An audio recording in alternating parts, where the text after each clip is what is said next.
हरे कृष्णा, राधे राधे। व्रत विधि उपाय में सभी लोगों का स्वागत करती हूँ।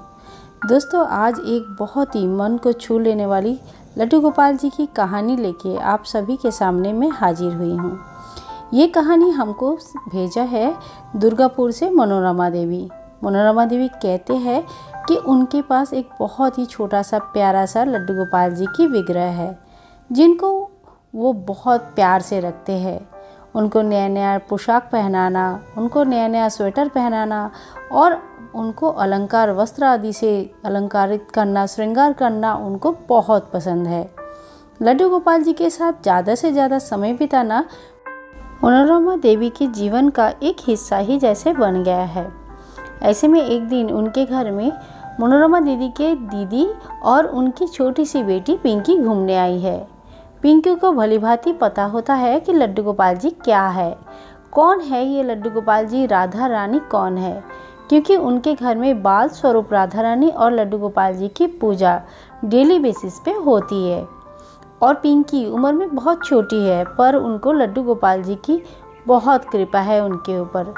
लड्डू गोपाल जी को बहुत मानती है पिंकी और सबसे पहले हाथ पैर धो के लड्डू गोपाल जी के सामने आके बैठ जाते हैं और उनकी तरफ देखते रहते हैं और उनके तरफ ऐसे उनको निहारते रहते हैं।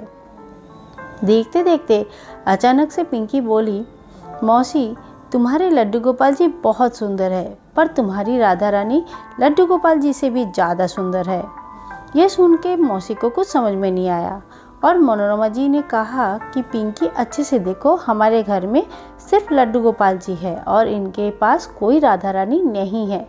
पर पिंकी ये बात मानने के लिए तैयार ही नहीं थी। वो कह रही है, मौसी अच्छे से देखो, यहाँ पे प्यारी सी राधा रानी बैठी हुई है। मौसी को लगा पिंकी अपने घर में राधा रानी देखती है, इसीलिए शायद उसको ऐसा लगा होगा।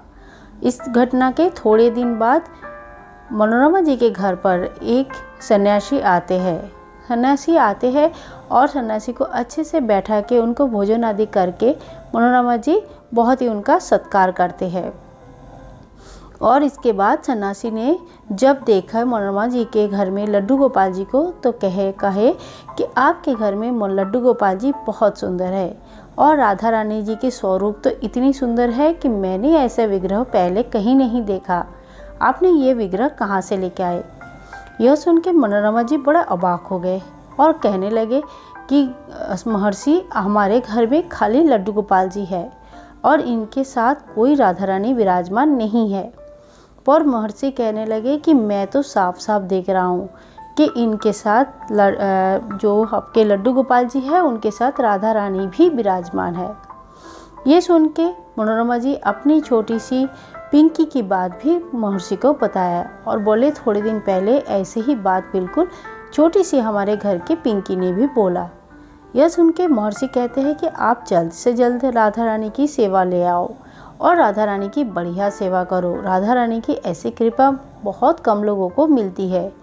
गोपाल जी अपनी स्वेच्छा से राधा रानी जी को घर पर लेके आए हैं, इससे बड़ा सौभाग्य के बाद तो कुछ हो ही नहीं सकता। यह सुन के मनोरमा जी को अपने ऊपर विश्वास नहीं हो रहा था। कलयुग में ऐसा भी होता है। गोपाल के ऐसा कृपा कभी उन्होंने सोचा नहीं था। बड़े ही प्यार मनमोहक एक स्वरूप राधा रानी जी की मनोरमा जी घर पर लाए और उनको स्थापना किया। कहते हैं कि उसके बाद से उनके घर में इतनी खुशहाली और इतनी सुख चैन है कि जिसकी कोई कल्पना भी नहीं की होगी।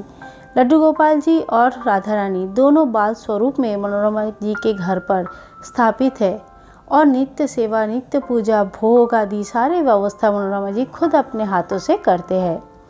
यह कहानी सच्ची में मेरे दिल को बहुत ज़्यादा छू गई है और मेरे आँख में आंसू भी आई है यह सोच के कि कलयुग में भी भगवान इस तरह का लीला हमें दिखाते हैं और उनकी उपस्थिति की हमें संकेत देते हैं। दोस्तों, अगर ये कहानी आप सभी के मन को भी थोड़ा सा भी टच किया है तो आप ज़रूर कहानी को एक लाइक ज़रूर करें। चैनल को सब्सक्राइब करके रखें ताकि आगे आने वाली वीडियोस में आप और हम कनेक्टेड रहे। मिलते हैं नेक्स्ट एक बहुत ही प्यारी सी कहानी के साथ। तब तक के लिए विदाई दे। हरे कृष्णा, राधे राधे।